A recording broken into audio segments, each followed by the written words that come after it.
Assalamualaikum warahmatullahi wabarakatuh. Ladies and gentlemen, thank you for the opportunity given to me. First of all, let me introduce myself. I am Annisa Legina Rabiatul as a member of government of the second proposition team.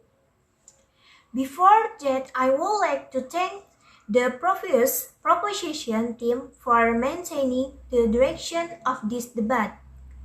The arguments given are enough to make you defend or motion about agreeing that elementary and middle schools should ban the sale of junk food. Well, ladies and gentlemen, from the point of view of the first proposition team in terms of this junk food, the first proposition team explained that junk food is processed food that contains harmful substances that can affect the health of one of them. Ordinary junk food is also known as unhealthy food. The content which is very influential on health makes junk food bad.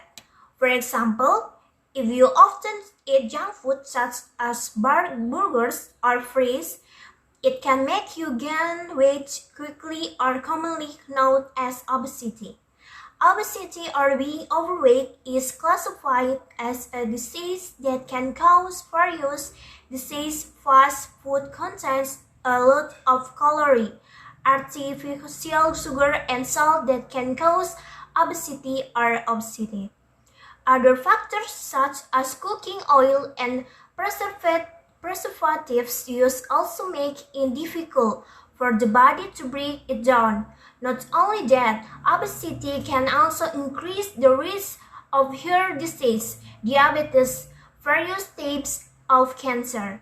As a result of obesity itself, it can be one of the factors causing diabetes. So, it can be directly said that fast food is one of the foods that must be avoided by diabetes, and preservative contains fast food can have long-term effects that are very dangerous. Thus, preservatives can accumulate in the body, affect organs, and can grow cancer cells. Well, ladies and gentlemen, before giving some arguments, I refute the first opposition team, who said the junk food is very good because it has a cheap and affordable price.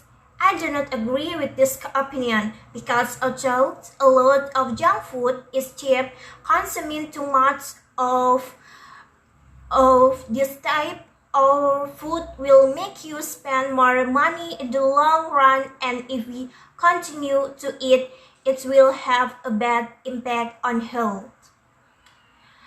Furthermore, the first opposition team stated that one of the junk food, namely ice cream, can strengthen bones and teeth. Ice cream contains a sweet and fresh taste that makes it easy for children to refuse. I do not agree with this statement because a result of consuming too much ice cream can make people get toothache. This occurs with the enamel, the part of the cell that protects the teeth erodes and causes the nerves to open. The content of ice cream is also high in sugar and fat that is harmful to the brain. Eva Selhouk-Midi from Harvard Medical School has revealed a correlation between high sugar consumption and impaired brain function, even worsening mood.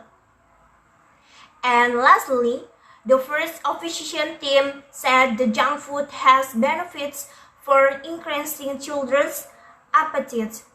This is not justified because eating fast food can make you feel addicted and don't want to stop. This is because in food there are ingredients such as artificial sugar, flavoring, and also food coloring, so that it is very appetizing. if such food ingredients enter our bodies continuously. Of course, the effect will be very detrimental to our bodies and health. The flavoring content in fast food can also make you lose your appetite if consumed continuously. Ladies and gentlemen, these are some of my rebuttals about the first opposition team. Next, I will make an argument from the first proposition team. This argument is about health.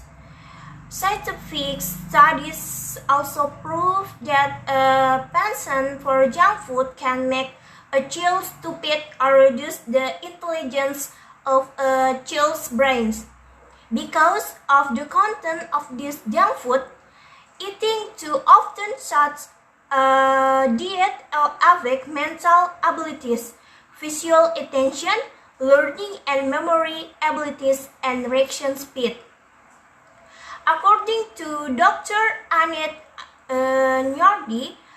research, the decline in brain capacity is partly due to an increase in the amount or omega-6 derived from fatty acids in fried foods and red meat. Likewise, the high consumption of saturated fat from this food and simple carbohydrates will also mix the function of the hippocampus, the part of the brain that functions in learning and memory. This part of the brain will enlarge in adolescence. Dr. Von Sam also suggests that parents spend a little time preparing meals at home because with enough energy and nutrition, even children will easily understand the lesson taught by this teacher. Maybe that's all from me. We from the proposition team still defend our argument over the motion that elementary and middle school should ban the sale of junk food. Thank you for your attention. Wassalamualaikum warahmatullahi wabarakatuh.